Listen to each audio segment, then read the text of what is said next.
to know God ana say osese ubehunu onyankopon abusiafo yebeda onyankopon ase sanse nadom enama na oche asanko asaba betu minu mienu bium senye one yen adi ne yie no sara na mune mabusiafo nso megidie se one mo nso adi ne yie ya hye kota etoso mienu ewo 2026 afimu na addition dey brought the whole of this quarter no ya to din say rinyini wo ye ne onyankopon ayonkofa emu ye de kan e de bro last week this week no ye de toso mienu na afi ye de bro no so hwe this week addition na atifia asem no se ubehunu onyankopon ye ba sisia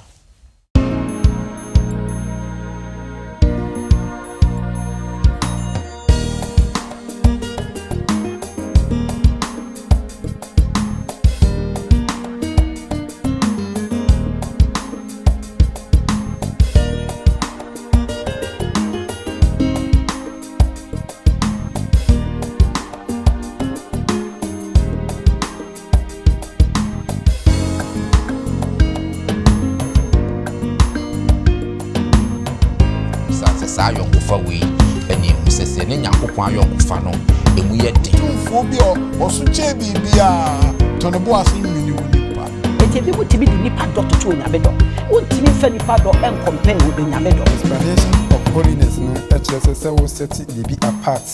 ame ye hu se we eda sonko hweresem no ena eda onyankopon ne su edi ekire amansan nyina abusiafo adofo no mo amutie mo amohwen besan amamo akwaba so nkokwanso na afi de nchia so nkonso free yen age nkpapa Yesu Kristo ho de bre munyinara ye besan adam asenso se de bira adam afidie da hase ya ye ne mo esua sa adisua yi maboafo no aye krado se na midi kan ye be hwe se ne ubehunu onyankopon ansa na meba be yi maboafo no akyerem no moma yenkutie enwom free singing man for home rasisia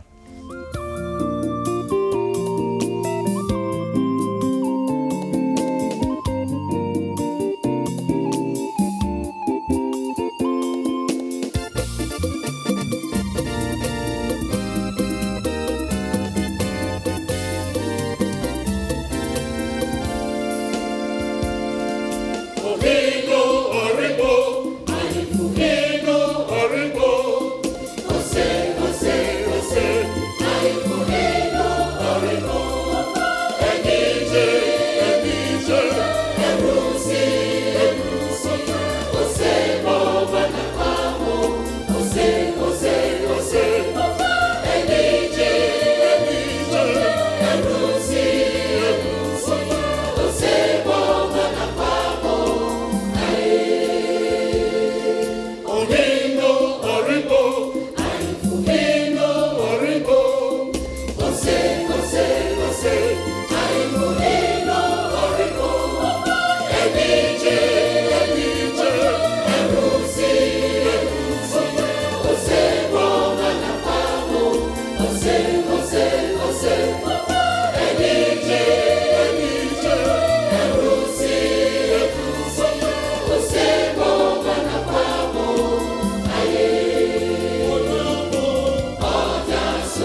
Mumfa rusi, mumfa ose bo mana kwabo, ose mumfa nichi, mumfa rusi, mumfa ose bo mana kwabo, aye. Wodia sunjena, wodia yarisana. Woti kwachi na minya biara menumbio Mumfa nichi Mumfa rusi Mumfa ose po mana kwabo Ose Mumfa nichi Mumfa rusi Mumfa ose po mana kwabo Ai wotabo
Beda singing bam for say nyumo mu de di yen addition animu de ama yen ende na meba fia say na fe maba be yi adofo no mu de akyerɛ mu wi ara fe de ti anu addition mu but answer na no ma memfa as de mu odin emfama 3ABN Ghana TV Sara na fe so Hope TV Ghana sadwuma ko mienu ye TV adwuma ko a omafa onyankopon asem se omo de asem na ombe make sure se atrako ewiase afana nyina sabi ebinu bo nsem bi ehu enhia ehu dawuro no wo mo de onyankopon asem na wo ka omo nso miemie omo mfidie mu na omo de ko ewiase enyina right so wutie na so wo hwen na so wo mo bia ba cho hwe mfoni na ne abon so one number ego no mo fa na frɛ obi beje wo so na afika kra bia obetumi fa bo asa adwuma ko yi na msaye so mo nyankopon so ahyira wo bebre wie ne saade ane na meba efiase na afia busanfo a omne mo ha se no mayi o ma kyerɛ mo ewi afia so edition no media musomfo Bismarck Mensa ende Yehowa dom me wo Samuel ababio e kan ho ade penisa me mo akaba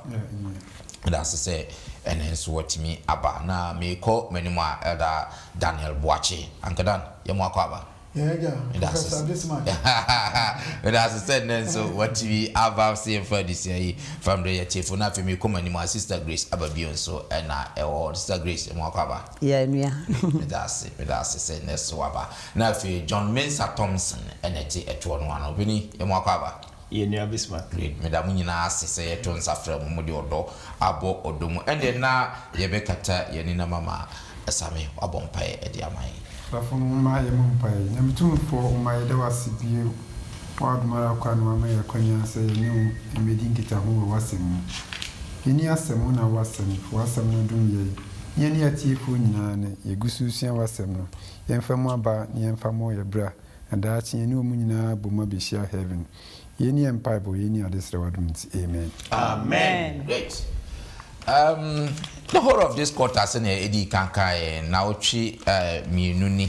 last week near did the first one the bro sene quarter mu nya ye hwe no ye hwe kwan ye be fa so ne atimi anyini wo ya ayonkofa ye ne nyankopon ayonkofa mu sanse sa ayonkofa we ene ehu sese ne nyankopon ayonkofa no emu ye den ne ehye mu kina sa ayonkofa no eboa ye ema ya fie mu nso ayonkofa eyiye ne ye yerenom yene ye manomo yene yasafo mba mpo yesikasem mpo eyeye yadwumasem eyeye se ne nyankopon ayonkofo no mu odin anti the whole of this quarter ye try ne ahwe kwan ye befa so ama ye ne nyankopon ayonkofo no timi ayeden and the first thing I did kan ye last week say ye hwe reality check ye hwehwe yankasa ye mu amihu se da bi botobojo we mu ye nka no kre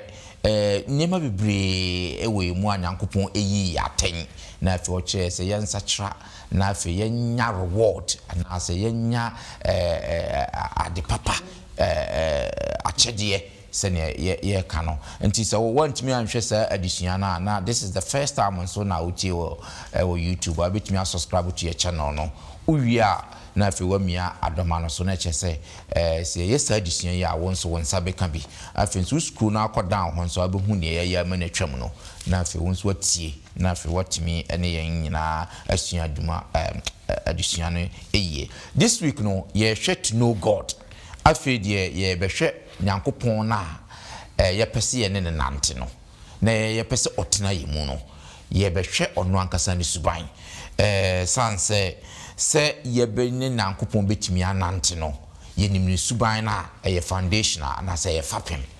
entino the whole of this quarter this week no pese ye hwe nyankopon ne suban no de trustam ekafa onyankopon suban ho na afi ye hu afutu a eno nso ebitimi atuen na afi aboa ye ne nante enti ye nka abosam no ye fa free John chapter 17 verse 3 John chapter 17 verse 3 say wa ya crowd no for no ma enti onyankopon John chapter 17 verse 3 na ye ni da nkwa say ye obehu wo no kura nyankopon kro no ne de osoma no Yesu Kristo no amen great we say ni da nkwa se ne ebehu no kure nyankopon sa no kure nyankopon na afi ye ba behwemu ye ba behwe trust mu se ne esitie na yehu ni yi a aboa ye ne nante anase ye ne na yonkofa yesu ho adesua yi first one was say a clearer picture of God onyankopon a hu mfoni bi a edimu a clearer picture of God well ye pese ye hwe se ne sasem we etitie first of all no yenkohwe onipa so odin oye ye Genesis chapter 3 verse 1 to 5 ni yenhwe se sa yitwosem we betimi aboa ye me ye hu onyankopon eni mfoni a edimu a first of all Genesis chapter 3 1 to 5 yenhwe asem ewo Mose mu edi kan trimiyen sanche mu baako ekopem enum na wo ye ni tie che na ewure mu muadoma a Awurade Nyankopon yo won nyina na o ka kire oba no se ampara onyankopon aka se munni trom ha nua ma ni nyina bi na oba no ka kire wo no se trom ha nua aba no ye di bi na nso dua esi tro no mfinimfi eno aba de onyankopon aka se munni bi na nso mo mfa mo nsanka na mo angu na wo no ka kire oba no se enye wo na mo bewuo na onyankopon anim se eda mo bedi bie no mo ni bebue na mo ayese onyankopon ehunu papa ne bone amen Obani Thompson ma me fa sha semfiri oso hito semwi ede na ka kire yo Bismarck medase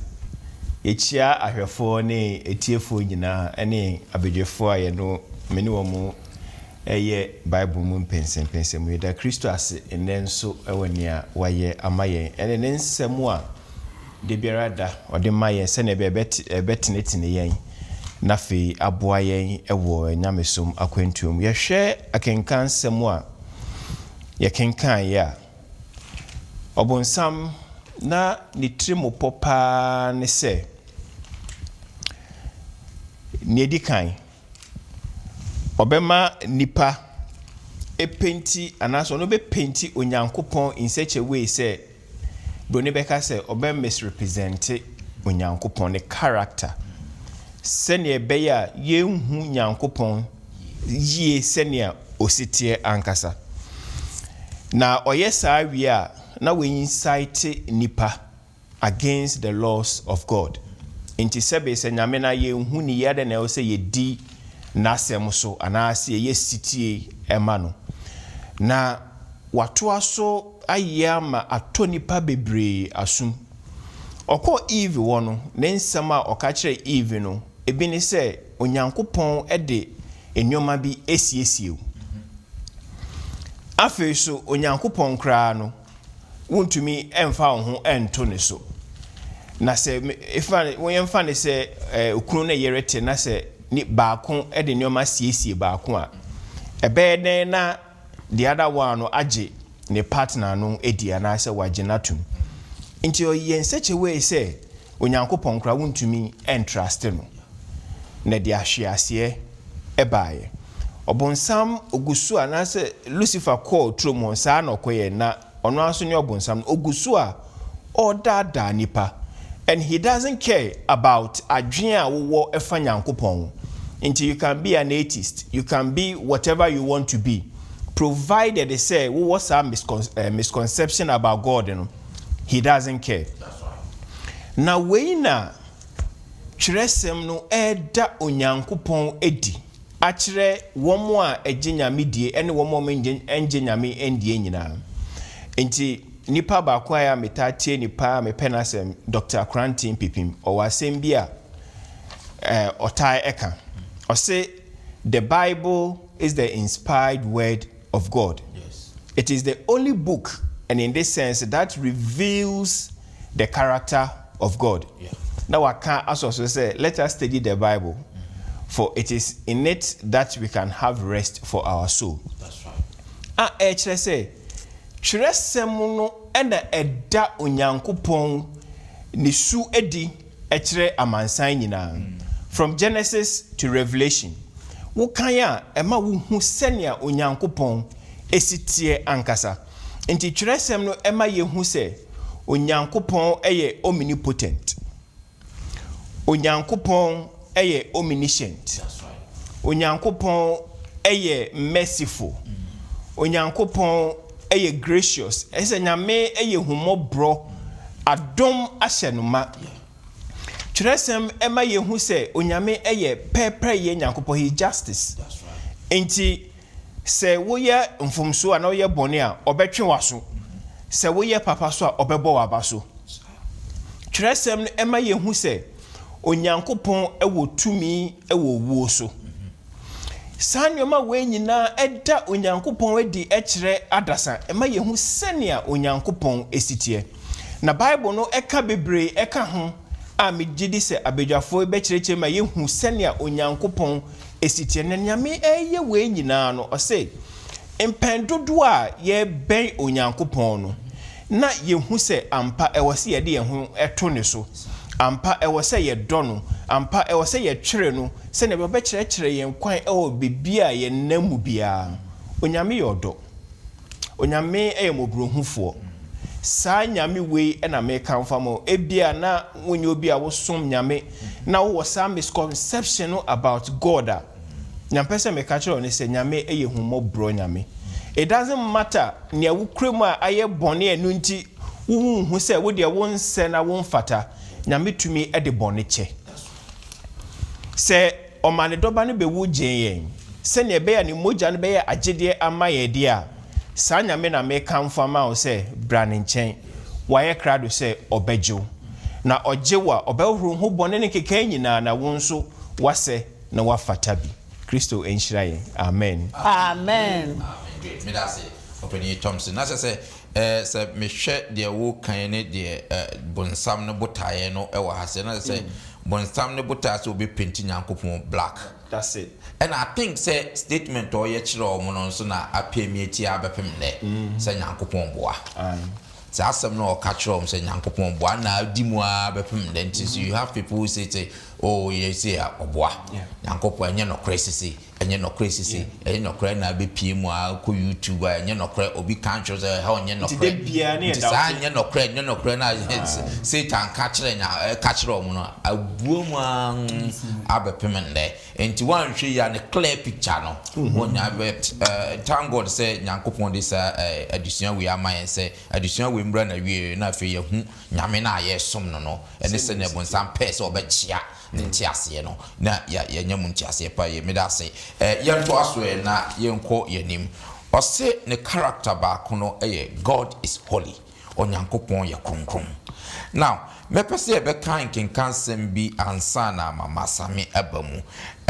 Leviticus chapter 20 verse 26. Now for 1 Samuel chapter 2 verse 2. Now for Yahweh Isaiah and so dear no. And first of all, no Yahweh Leviticus chapter 20 verse 26. Umayinti Awurade asem. Mose ngoma etoso miensa. Itiraduo no chichemu aduo no nsia. Awurade asem ni. Na monye kronkron mame. Efisa me Awurade me ya kronkron. Na mayimu afiri amamu se umeye medie. Amen. Amen. First Samuel so chapter 2 verse 2. Samuel ngoma edikan etirimienu chichemu emienu. Umayinti Awurade asem. Awurade asem ni 2:2. Obiara enya kronkron se Awurade. Yes. Na obiara ni nachi. Na obotan bi eni ho se yenya nkopon. Amen. Amen. Isaiah so dear no mama. Isaiah chapter 57 verse 15. verse 15. Umayinti Awurade asem. Na sa de oye okron ana wama no so. De wote hoda na ne din ye kronkron eno sieni. Meti wosoro ene de ho ye kronkron. Ne de wabubuo ne ne honhom bre ase eno nchen enso. Se mema ho brasefo honhom anyankwa na mama wona wabubu won akoma enyankwa. Amen. Amen. Great. Sabe yan show nyame ye kronkron yito semi a ya kan yi se na ye hu onyankopon suban se oye kronkron. Eda se enua Bismarck na eda atifo nso ase se omode omaso fm ye. Si efe adusua na osi se ubehunu onyankopon. Ene eda se wabie nani so na ansan ye behunu onyankopon no na oyi ni suni bi akyereye na. Nti wasi onyankopon eye kronkron. Na se kasa bibi ye kronkron kura ene sei. Adusua no na se explanation of holiness no akyere se wo set bibi apart. Ame ye hu se we eda soronko. Na nkekan ne efin bia enimu. Nti onyankopon eye obi e otesa. Nkekan ne efin bia eninu. Na osesa wo de ba ye wiase mu ankasa ya na hardly say wo beti say ye kan sa ye use sa word no because o kan nipa bia ni ho abit imagine say we perfect. Nti no o kan o asimes o ja no wonde we kronkron o we na it say hypocrisy bi na say ye didi few bi o ja obeka so wonde o ja men kan asem kra na say ye nta enka na so wo de ba trese mu o me ti ase say homida eye eda e ka ho ye si onyankopon eye ne kronkron woti ho eye ne kronkron na enam se onyankopon eye kronkron ntine enkekan bia eninimu na wase enipa no binom so wo trese mu a omo do no omo tene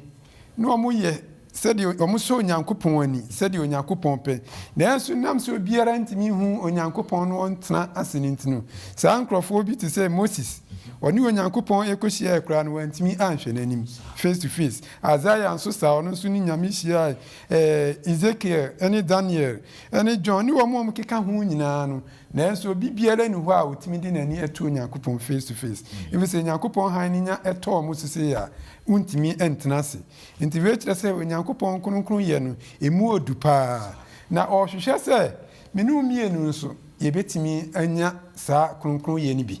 na se yebetimi anya sa kronkron ye ni bia chance ye kɔ nia wo ye kronkron no ho no de amaye ebi se panifo ka se ade a wuni no untimi emfa ma nti Yesu Kristo na se Nyankopɔn no nkuto ana ye kronkron a obetimi ama ye nso yetimi aye kronkron nti se ye akenkan se ma da e kai ma ye Leviticus 20 verse 26 na se na munya kronkron ma me efri se mi Awurade mi ye kronkron na mayi mu afri aman mu se mo meye kronkron munya kronkron ma me da se mi Awurade no na me ye kronkron o ka so ye kronkron na yenye kronkron ma no na wayi ye afri ewiase efri se wabeye ye soronko within other group of people no wonko an wabeye soronko ana sana betima ye kronkron no chance wo de ho ko bata saa onyankopɔn no enti no wato aman sɛ menu mienu onyame ɛyɛ kronkron na sɛ yɛbɛtumi ayɛ kronkron a yɛmra no hɔ ɔne the source ɔno na obɛtumi ama yɛn so yɛayɛ kronkron no enti na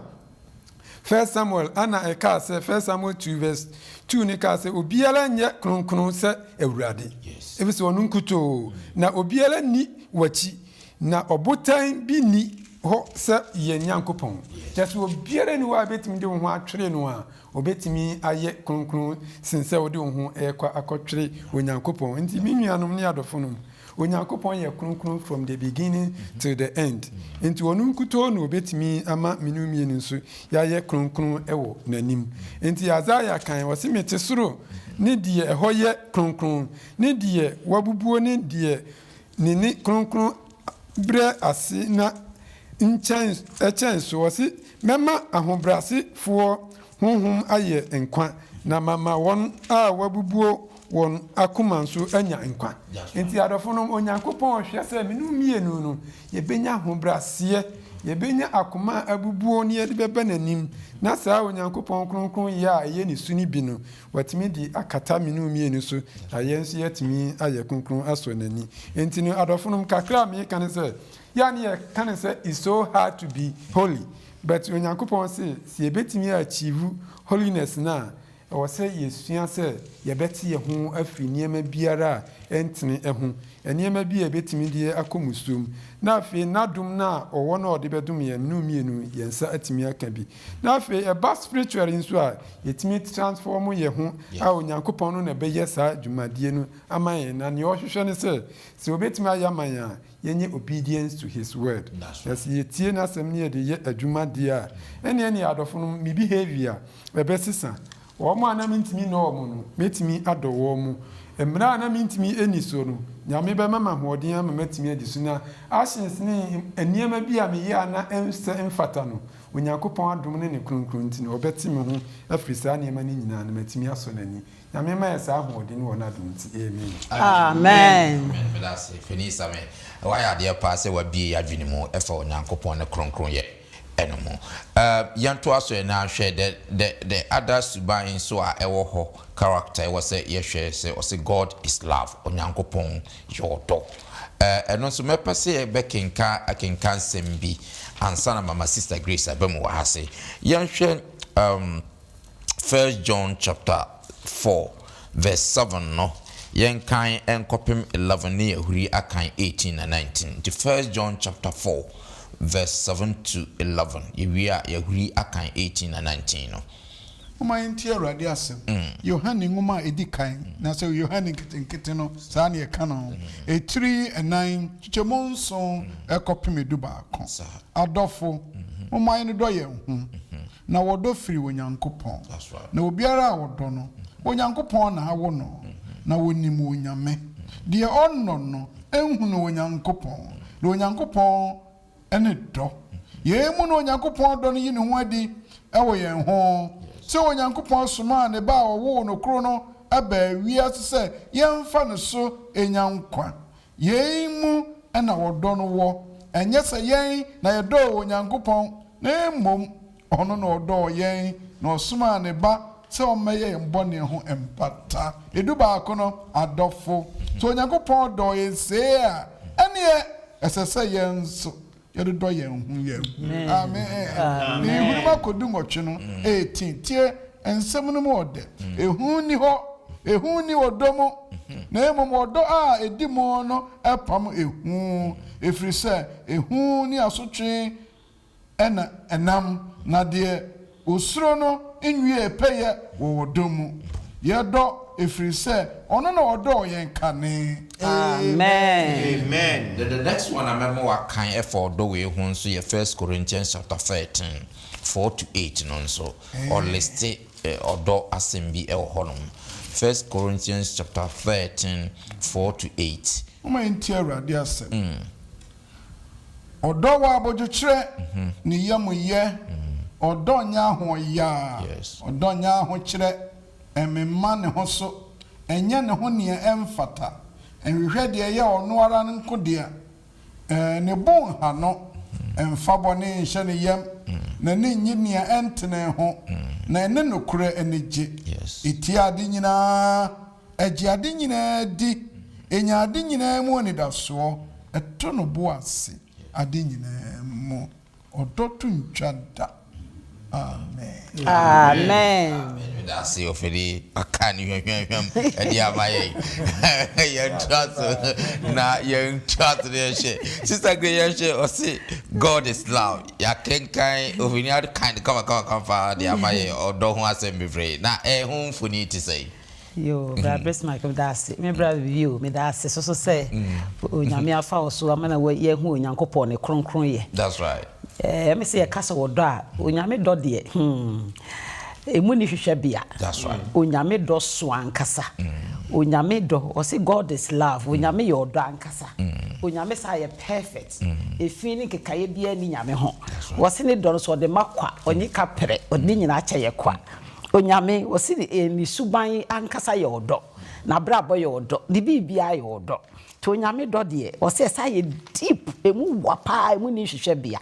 timinua de me kan say onyame do no o se se na sitie no saa so na o se o de boneche onyame de boneche na o se wo kọ Hebrew for ene Greek for kasamu a o so o kasa adona chese ade nyina wura a o di hene daada o mo so abodin o mo di mo onyankopon no saa so na akoya o se o mo ba akoso yawe so no o se the Lord will provide erade no bekire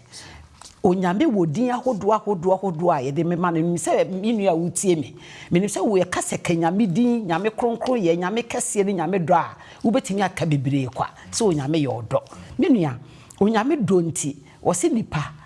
ye fuma enye wo ye ne yekohwehwe no wo ne se true bi ka be hwehwe ye ebra Adam ene ne yire odom kodua edi ntrom no mo ye bone no onyame ne ba ho no bisa se Adam ne yire onhu wo mo se ye dadeja wo se ye de na hu so dadeja edua me ka se meni bi wadi bia na wo se na mo di moa ode ahahan na akata wo mo na so onyankopɔ ye odo no wo de aboa ho nam oye de kama de ya atade ma wo mo na owie no amana so ho oyi wo mu fi edi ntrom se be wo mu kodi enkwa papa no me fa se enkwa dua no mo ntena se daa no oyi wo mu firi mu no de afesuo twa edi ne ho hia hwe onyame ne do se na nyame do sitie onyame ye odo se na wo sitie bia no onyame na ni koye ho na odo ye ne de bia da no wo twe ba na nche na Romans 5:8 no wo se na onyankopɔ yi ni do a wo de do ye ne kire efiri se ye da so ya de boyefo no Kristo be wu mai hallelujah onyame ye kese ne do ne mu ni hwehwe bia enti na se ye hwe se na adesua yi de mai ya Adam de ne Genesis 3 se wo kan ho no a wo be hu asem ya me kan ye enti asem a daddy kan ma ye de ye nyina ye ni age ya sese ma ni age ma me hu de menye no wo se adofo mo ma ye no do ye ho na odo firi onyankopɔn na obiara a odo no onyankopɔn no wo no na onim onyankopɔn na de onno no wo hunu onyankopɔn firi se onyankopɔn ne odo menua wo ka odo wo se obiara wo do no wo firi onyankopɔn na wo a wo no no de ne kyese wo nim onyame menua wo do ne sei se na wo ne onua tena yie se na wo do wo nua wo de bone eche ana de bone eche wakoma mu menua wo se ye no do ye ho na wo se ye mu na onyankopɔn do ne yi ne ho adi ewo wo se ye mu na nyankopɔn do no eyi ne ho adi ewo ye ho se onyankopɔn so ma ne ba a wo no kro no se o ba ne ba a wo no ne ba a wo no kro no ba wiase se ye mfa ne so enyankwa ye mu na odo no ewo menua se we no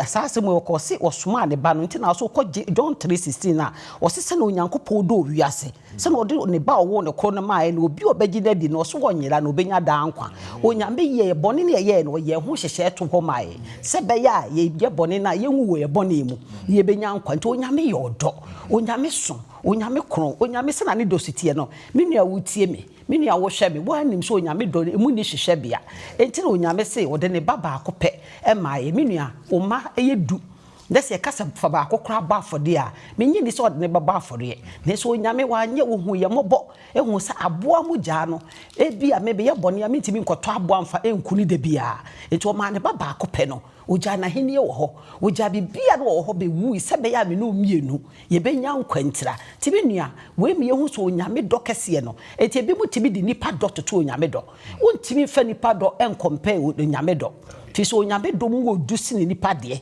nti wo se onyame dɔ se na musi so no ye ntimi fa ntoto saa so na wokɔ akenkan sɛm adade e kan de na to so mienu no so ye no so say 1 Corinthians 3 no 4 to 8 so say odo e wa abojo kire menua say na wosi di bone che say na obi fum wa wosi di bone che no wo di bone che ana wo fa bone che de to so mi wo se na yamu ye wo so odo yamu ye nti wo come Matthew 25:35 to 36 so wo say e komode me no wo so ma maduane di wo se ona wo se me koda wo se me komde me no ma maduane esu komde me wo so ma me nsuo me da adagya no wo so fra me ntoma me ye ho kworo so ma me ba ofie wo se me yale no ba visit me koda prison so so be hwe me enti wo se odo yamu ye enti aba ma bia wo ho na wo ye aduane ma awrade se awrade se me ba ho aba no wadidi na aba ma ye aduane se me ne awrade de wo ni plate me di sisi table so wo ho wo se hu twen se awrade beba no na didi wo ho na obi abebo pro se awrade na abai okobie pono na oba ta bia ne baba akọ bọ ne kon ho ba akọ kita no ena o se na mpacho be pede o se ekom de me ne me ba na nsa ne ni di ye obenya aduane bia mo se aduane wo am ka me ni nyame nko a Yesu aduane pe na aka me de nam de aduane ama nya hwe ma me ntibi ma no o te bi ma no odi ye no kwen no se aduane da ye 1.5 afo te ho se o se me twa na obi asa bebom o se o we de awrade aba me kobie no wo ko ye pe na ye ne so ye papa bia ne ho atete wasi ebrantie uchase ne ho puchecheche wasi ni yemu atwakuro wasi Yesu besame aduane ama ye kakra wasi nya hwe na wati bi no de ama no papa ne kono wasi aduane nyi sese aka dipa ba akode Yesu ba bede na ame no bede na ame me soso afo wati wasa wo twen wasi na wo beti ante kokoko afi ko bia Yesu ni wasi Yesu ye me da wase se waba na emu me aduane am bisi wo no enkrofo bia ba be di aduane nyina Yesu se ma bibia hawo no waya ma wonua mu nkuma no waya ma me awrade te onyame ho dɔ no wo se de oye ma wo mo oye ma wo mo ne Yesu na na wo ho enti wo se waya ma wonua bi ba wo nche na wo fira na ntema no wo se ye awrade na na wo fira na ntema enti to aso wo se wo se odo nye ahoya odo enye ahokyere emema ne ho so me nua ahoya be ne wo mu uno obi wo ho no okosra de hawa na uno obi e wo ho na se wo yi ho tra wo yi obi ho se wo fese wo hye ne dabre menua wo se wo do nya ho ya wo do me ma no ho so enya hanta nye se de bi obi mekotokoto anim enya wo yesa Yesu se wo mpesa wo se wo do wo se enye ne ho de emfata de bia bibia wo ye bia na enye bibia ensem fata se ye bebo wudi ne de ense point wo so na wo set bad example wo so wo do enye sa wo se ne bo ha no obu wa ho friend ho so ye Kristo ne so ne bo ne koko ha no wo je ne ho ba bia enye wo se wo do koko ha no emfa bone nhye ne mu menua wo tie me so obi fom wa sai na wo si bone nhye wo mu wo so wo do enye sa afa so wo se mfa bone nhye wo mu na wo ye papa so ma obi a ekeka nkyere obi se me na me ye we ma we emfa wo san kyereke obi so nkyere no wo se ni nyina na wo se nani enye de wo se na nani edam pacho nka wo se nani enye de entene ho eti bibi entene no so ebi asafo no mu kofo bi ya akwan no me wo se mfa ho nkobɔ wo mu saa ne ho ntene odo enye saa wo ye saa wo so Onyankopɔn mpani nyina wo se de twato no se odo to ntwa da hallelujah wo so odo ne to ntwa da nti benua odo onyame ye odo to hwehwe ye se yeso ye be ye se wo no opese ye nante se wo no opese ye kasa se ye no opese ye home bibia ye no enam ne do no opese yeso ye nhweso yesimi ye odo se de opɛ no se be ye ne afoforo ntam be ya asomdue menua ma wo no nua ntam ya asomdue wo bibia ma nua bibindi wo ntoma ma obibi mfra wo atalia ma obibi ekreso obeka ba bia wo bia na asomdue ene odo beba ofisi onyame oye odo na de do no etu ntwa da amen that's it. Sister Grace oya de pa even dey kakra come sister de no me de say ni o ka twa to no say onyame ni personality na ankasa eni wodo no enye senka wodo a mfanse onyame wodo na se ye wodo yi no ene se da ye mbibi na se mibufu a firo kra na asem afere de madwa no person so na me do no but nyankopon de ne nyesa but the whole personality ni nyina ye wodo entity unless one exist and it can never be say one exist into one or existing kwa de always no odo no e wo forever ya no ye hunu no enti no say ye show to each other no na be mo nyankopon so ade atum say ye no kure say misu ya mi wo yi no mo so mo aba beji bia mo de ye adwuma me da se pa se ne kana nyankopon nyina baabi fa ko na odon so nyina baabi fa ko na opo odo a wakofa na de aba enti en de obetimi adisade so ke me mpesa me don to odon tran baabi ba nyame ntisa nyame yo odo ne character ni bibia yo odo yi ni free mu enyeye me da se fa se mo acheche mu sister Grace me da se wato bo wa baba musa e de amaye nto ase ose God in creation nyankopon wo abodie mu eno se yen hwe description bi a Genesis Edemayen, the first sentence and the first phrase in the Bible, Genesis chapter 1 verse 1. Yen sheni ohona fi uriya kan Genesis chapter 2 verse 7 no. Na yen shebni ma bi nso ohona mo. Genesis 1 verse 1. Yenti onyame asem. Genesis 1 verse 1. Mfitiase no onyankopon bo osoro ni asase. Genesis 2 verse 7 nso ese na awurade nyankopon de fem dotie nyunu onipa na ohu enkwa humi gu ne hwenimu na onipa ye okratiasefo amen amen Uncle Dan yen show was onyankopon wo abodie mu ene yituesem we hu ne sen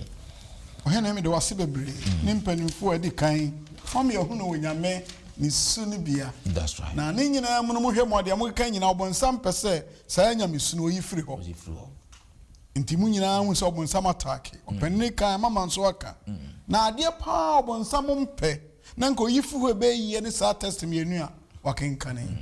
Genesis chapter 1 verse 1 eno ka se mfiti ase no onyankopon ye den e bo soro ni asase anu de kefiri ho ma na nko papa ana oba kire kwan ofa so ye den obo onipa obonsama kwan wa dada no a be so otesa no mo amunim ngumanimfo amosua science no kire se nipa kora no ya aboa ketewa bi na ya na behwehwe aboa ne bi ehuni na nso a bi nso ne ho obonsama ye dada afo pa na adisua no be so kire se unim obi a ofre na kowa bi na yennim onyame nti no ya na ye mobonsam dada he that's right ye ba abodie mu a ye behu onyame a ye som no se de ositie nti o kire se ai eyampa onyankopon de boss ro ni asase na kwa ofa so bo nipa no ende enwa chen bibia ene ma aka ni nyina odinano ka na aba na odo amoka ho asem yi eduru nipa so odo ni penti ono a de netie ne nsa no so mu otumfo bi oso che bibia to ne bo ase nwini wo nipa na de oburu so kra ne se owie ye no na odinano tria na no odo be ni intimate papa na ohome nkwa home ye den egu nu mo obi a wonno wo nya osa oba bia ni obama ba ma bia aya ne sa da kire de odo no pa odo mu odo pa no odo a tira di nyina so nti munya me no sa na otie na we die ye be ka timtumi a wo nti Greek Hebrew for friend say Elohim edin a owo nyina na ba ko mu yifiri an say Elohim kire say oyo nyame oyo kokroko na anade bo na enwanwa na me a metrase dwene ho a me hunu se oyo nyame a ense se me di agrokra so si nwune nipa na afi ohome nkwa home na home no ono home ye nti enne moja ba nipa mu enso ba nipa mu enipa kasa enwanwa na owie no transfer ma nipa na mehwe oba obenyin se bosome nkron na akora adan yemu ehin na mframa fa wo home ehin na odidie tumfo bi wo tumfo bi designer bi wo soro awo yo tumfo mu tumfo that is the character of God o nyame yo tumfo ampa adibbo mu kire saa nya nonko ni diri ba ko ne yahwe no nche se afei de ono anka wo soro o command ya na aba no oni penti o sane ba fom obene yen na nyina oni yete ho enti ekenka asmafusem etiri edunsu nchemodio nunsu a ene adunu nwotwe a kire ye onyankopon ni dina atoso yahwe no itumi nyina mu no oni yen ena ɛnam mumi ehwɛ de onyame ositi emaye asomafo etri dunson chichemu aduonu nso ne aduonu ngotwe aduonu nson ne aduonu adofo no mama yentie onyame asem sɛ wɔn hwehwɛ awurade sɛ ebi a wobɛte ne nka hwehwɛ awurade bi a hwehwɛ no ahwɛ sɛ bi a yɛbɛte ne nka na wahu no na yɛhu no nso ɔne yɛn mu biara ntam kwan wɔ bɛn yɛ papapa wɔte sɛ honam ne ntoma yɛda yɛ ne na ɛda yɛkɔ yɛ ne na ɛkɔ onyame nya yɛkyidie da kɔbɔnsɛm asɛ yɛn sɛ wohwehwɛ na akyirikyiri a ɛnkɔ hɔ onyame sɛ ɔyɛ dɛn ɔbɛn wo ne dini yɛ ahwɛ ne kyerɛ sɛ ɔbɛn wo ɔyɛ otumfoɔ nanso ɔka wo ho verse 28 no na ɔno mu na yɛte ase ɛno ne nti ne ɛyɛ dɛn yɛte ase na yɛkeka yɛn ho na yɛkeka yɛn ho na yɛwɔ hɔ na yɛwɔ hɔ efisɛ nyɛ ɔno a ka yɛn nyinaa ka yɛwu na dom ne ne mmɔborɔhunu ne ba ɔbɛn yɛ ntira sɛdeɛ mo nnwomtofoɔ binom nso aka sɛ ɛfiri sɛ n'abusua nso ne yɛn amen onyame ne otumfoɔ bi a ɔte soro na ɔkɔmande biribi na mu wasane aba wafa yɛ n'abusua ɔbɛn yɛ papaapa this is the character of God adusua yi nso ɔkyerɛ na yɛhu sɛ onyame sitie mum yɛnhwɛ ne yie na yɛnsom ne yie ɔyɛ onyame a ɔyɛ ɔdɔ nyame amen amen that's it Uncle Dan why are there wa cheche mu kama nyankopon enhyira yɛfe yɛnkɔ ne di awie na afe yɛmfa nsɔre yɛ edition so si Emmanuel onyankopon ne yɛn wɔ hɔ wɔ yɛmfa kenkan sɛ mienu bi ntoto ho ne yɛnhwɛ asɛm bi wɔ ase Matthew chapter 123 na afe yɛde atoto Matthew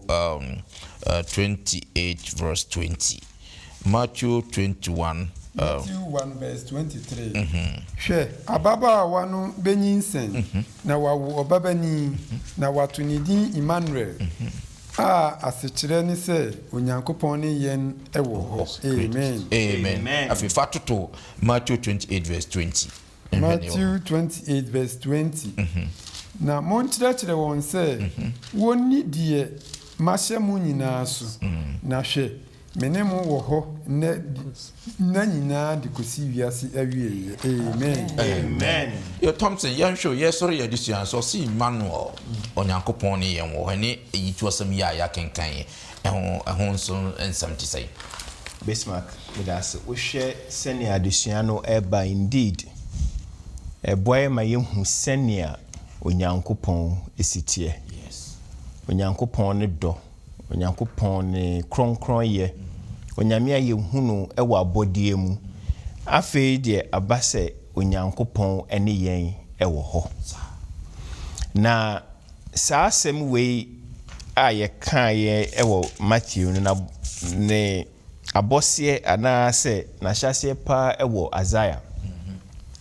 nti wokan Isaiah chapter 7 na ɛba 9:14 ɛka saa asɛm wei ɔhene bi a ne yɛfrɛ no Ahaz ɔyɛ Judah hene